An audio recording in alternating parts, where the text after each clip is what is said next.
ka-Supermom! Hi! Ngayon lang ako sinipag kumain ng tanghalian. Itong tanghalian natin mga ka-Supermom, hapunan na to.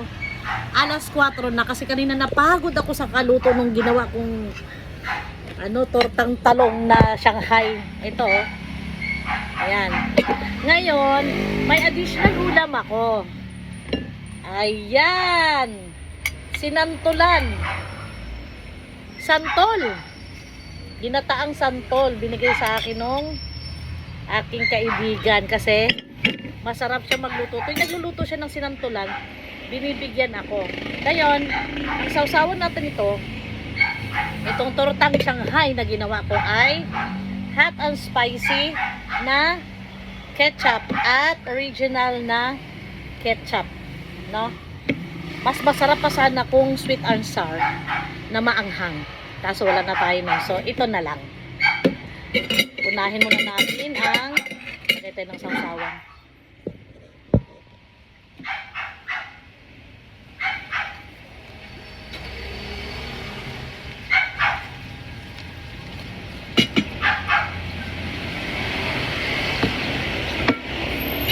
Kukuha tayo ng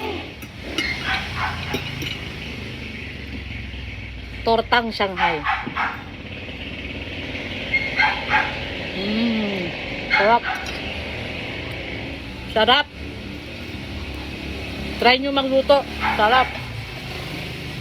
Ang ginawa ko, 1 kilong baboy or pork, kalahating kilong carrots, kalahating 1/4 na sibuyas, kinumbine ko yung puti at pula, isang buo, isang bilog ng bawang, tapos tinimplahan ko ng konting asin, maraming paminta, tapos naglagay ako isang pack na seasoning, and then oyster sauce, 3 itlog, tapos 1 kutsarang cornstarch, 1 kutsarang harina, and then naglagay din ako ng isang stalk lang ng celery, and then kinchay. Hiniwa-hiwa ko ng maliliit. Tapos hinalo ko na.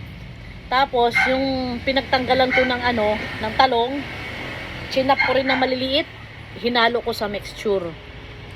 Kasi 'di ba yung talong binutasan ko sa gitna para malagyan ng palaman nitong karne na inano ko.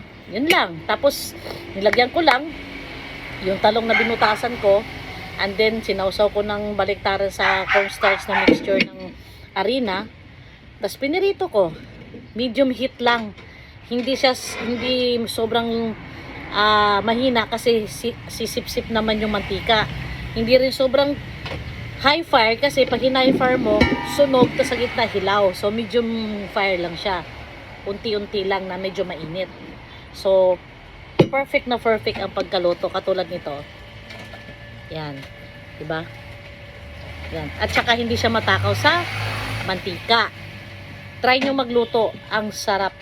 At saka mga bata, hindi nila alam na may gulay, may talong at saka carrots. Akala nila Shanghai. O, diba naloko pa sila. And then, tikman natin itong sinantulan.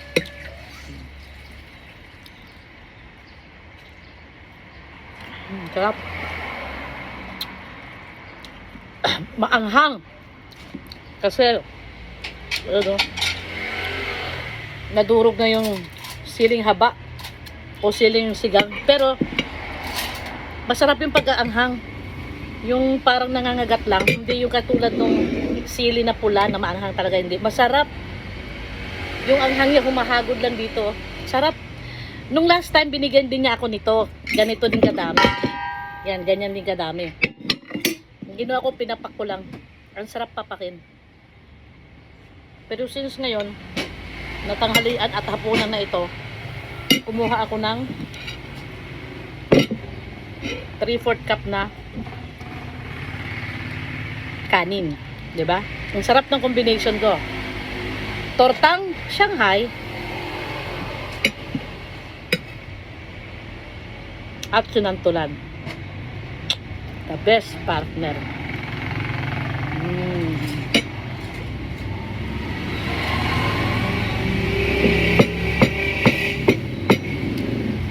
mapaparami ka ng kanin.